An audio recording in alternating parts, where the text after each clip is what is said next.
तो स्वागत है आप सभी दोस्तों का एक बार फिर से आपके इस वीडियो में।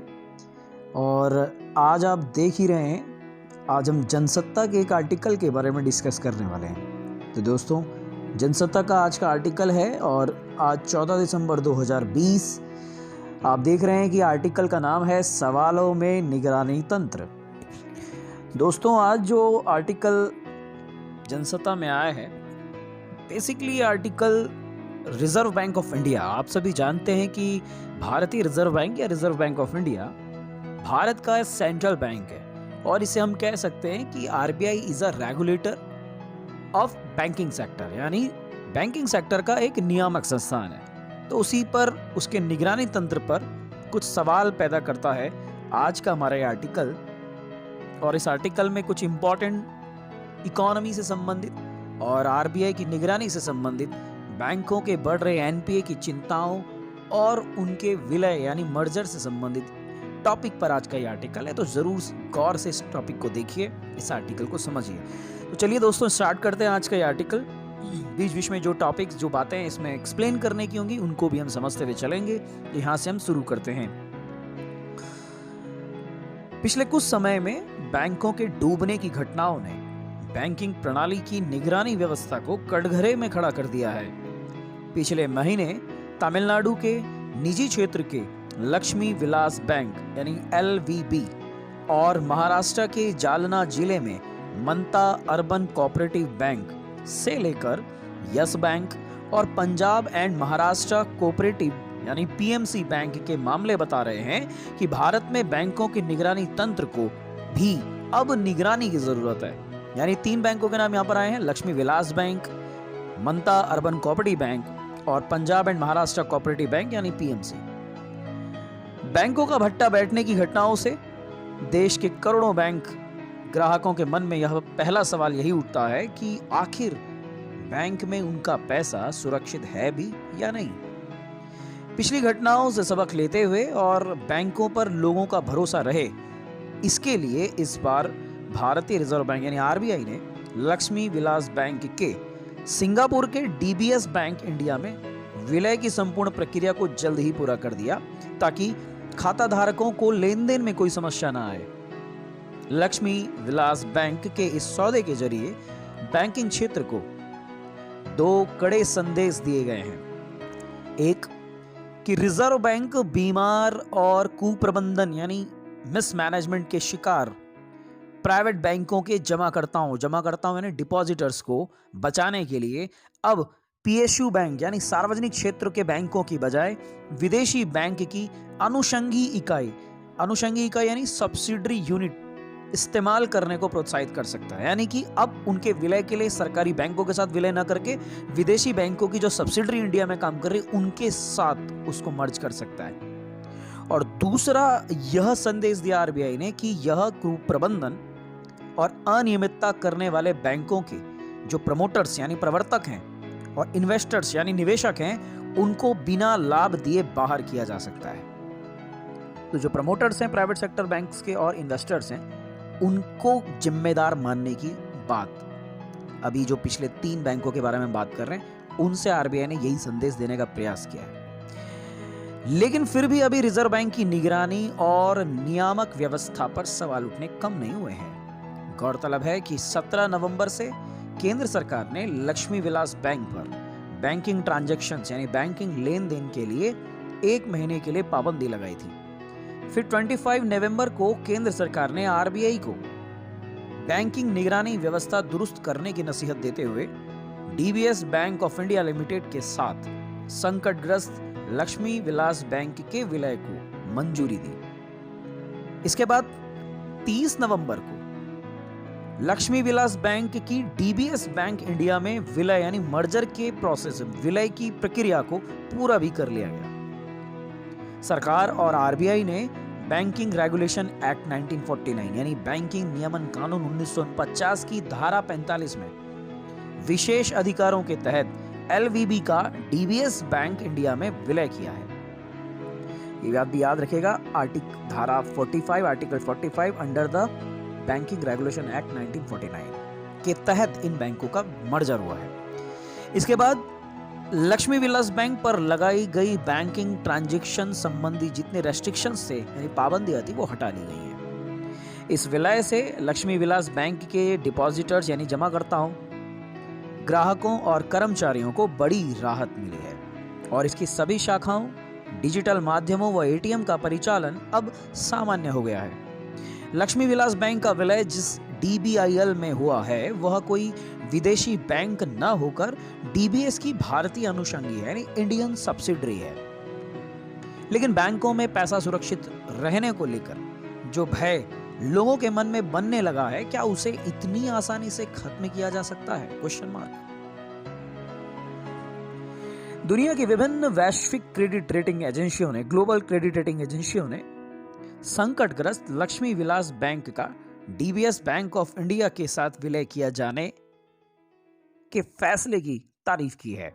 मूडीज के मुताबिक इस विलय से जहां लक्ष्मी विलास बैंक के जमाकर्ताओं में धन की सुरक्षा संबंधी विश्वास बनेगा, वहीं डीबीएस को भारत में अपनी डिजिटल रणनीति के साथ पारंपरिक शाखा बैंकिंग को संपूर्ण बनाने में मदद मिलेगी। डीबीएस की व्यावसायिक हैसियत मजबूत होगी। डीबीएस को नए खुदरा और छोटे एवं मध्यम आकार के ग्राहक जोड़ने में मदद मिलेगी।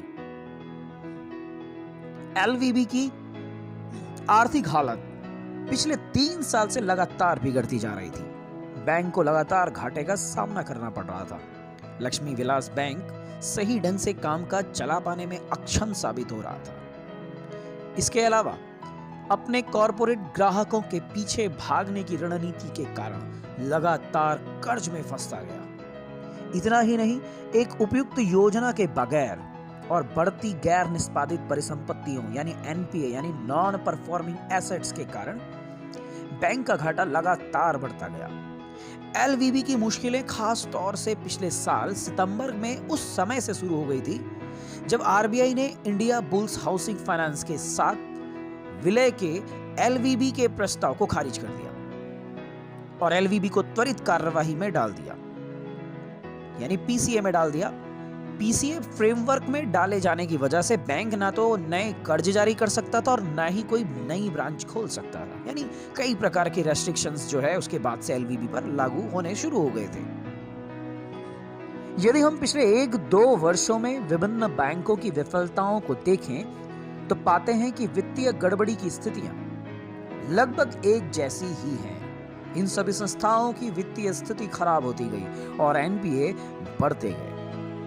Infrastructure leasing and financial services, Punjab and Maharashtra cooperative bank PMC bank, Dewan housing finance corporation limited यानी डीएचएफएल, यस बैंक और अब लक्ष्मी विलास बैंक, इन सभी मामलों में आरबीआई के निगरानी तंत्र पर सवाल उठाए हैं। यह चिंताजनक है कि एक और पीएमसी बैंक के मामले में रिजर्व बैंक समय पर धोखाधड़ी का पता ही नहीं लगा पाया और वहीं infrastructure leasing and financial services, Yes bank और एलवीबी के मामले में रिजर्व बैंक ने लंबे अरसे तक समस्या को सुलझाने में कोई फुर्ती नहीं दिखाई। यह भी उल्लेखनीय है कि यस बैंक के मामले में बैंक मैनेजमेंट द्वारा बार-बार पूंजी जुटाने के प्रयासों पर भी रिजर्व बैंक की आंखें नहीं खुली और एलवीबी की विफलता के बाद एक बैंकों के जमाकर्ताओं के मन में यह जरूर विचार आ रहा होगा कि वे अब पैसे को किस तरह से सुरक्षित रखें। सरकारी बैंकों में पैसा जमा करना निजी बैंकों की तुलना में ज्यादा सुरक्षित माना जाता है, क्योंकि निजी बैंकों का मालिकाना हक निजी हाथों में होता है। ऐसे में अगर निजी बैंक डूबता है तो उसकी भरपाई के लिए वित्तीय संसाधन भी सीमित होते हैं, जबकि सरकारी बैंक सरकार के अधीन होते हैं। इसलिए सरकारी बैंक डूबने की सूरत में उसे बचाने या ग्राहकों को होने वाले नुकसान की भरपाई के लिए सरकार के पास असीमित वित्तीय संसाधन और विकल्प मौजूद होते हैं और सरकार इन्हें बचाने की पूरी कोशिश करती है। यानी तुलनात्मक रूप से डिपॉजिटर्स का पैसा ज्यादा सिक्योर पीएसयू यानी सरकारी बैंकों में माना जाता है। साल 1991 यानी 1991 के आर्थिक उदारीकरण के बाद किसी भी सरकारी वाणिज्यिक बैंक को नाकाम नहीं होने दिया गया। वाणिज्यिक बैंक की बैलेंस शीट में जब भी भारी कमियां नजर आई तब आरबीआई ने उसके लिए रणनीतिक सुरक्षा घेरा खड़ा कर दिया और बैंक जमाकर्ताओं के हितों और बैंक को प्रणालीगत संकट से बचाने के उद्देश्य से सार्वजनिक बैंक में विलय करने की रणनीति को अपनाया था। लेकिन मुद्दा केंद्रीय बैंक के निगरानी तंत्र की लापरवाही से जुड़ा है और इसी वजह से बैंकों में होने वाली बड़ी गड़बड़ियों को समय रहते रोका नहीं जा सका।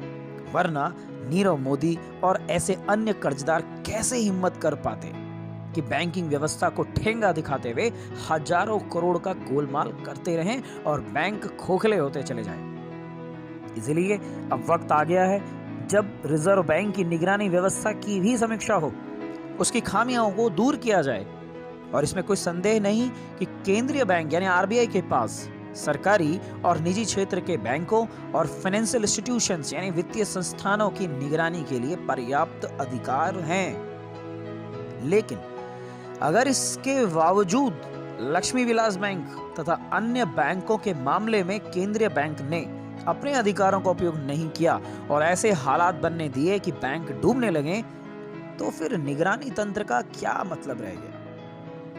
लक्ष्मी विलास बैंक सौदे के बाद आरबीआई ने जिस तरह की सक्रियता दिखाई, उससे यह संदेश जरूर गया है कि अब केंद्रीय बैंक ने बीमार बैंकों को बचाने से संबंधित रणनीति बदल दी है।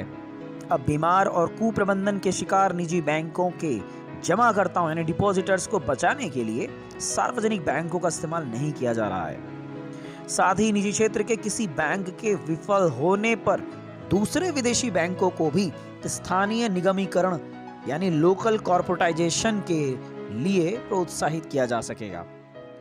मिसमैनेजमेंट या कुप्रबंधन वाले बैंकों के प्रवर्तकों यानी प्रमोटर्स और निवेशकों यानी इन्वेस्टर्स को बिना कोई लाभ दिए बाहर किया जा सकेगा। तो दोस्तों, आज का ये जो आर्टिकल है ये बेसिकली इन मुद्दों पर जुड़ा है। आपने देखा कि सवालों में निगरानी तंत्र, यह आर्टिकल बैलेंसिव अप्रोच बनाते हुए संतुलित वे में आज बता रहा है कि पहले किस प्रकार आरबीआई प्राइवेट सेक्टर के किसी बैंक के दिवालिया होने की कंडीशन में उसे सरकारी क्षेत्र के बैंकों के साथ मर्जर करता था, लेकिन आज उसने अपनी रणनीति बदल दी है। और दूसरी सबसे इंपॉर्टेंट बात कि निजी क्षेत्र के बैंकों के विलय के बाद उनके मिसमैनेजमेंट की जिम्मेदारी और उसका ठीकरा वो उसी के प्रमोटर्स और इन्वेस्टर्स के स्तर पर ही फोड़ रहा है और ये बहुत अच्छी पहल है। कुल मिलाकर बैंक जितने मजबूत होंगे, भारतीय अर्थव्यवस्था उतनी मजबूत होगी। हम लोग जानते हैं, we all are know very well that banking sector is bone marrow of our Indian economy।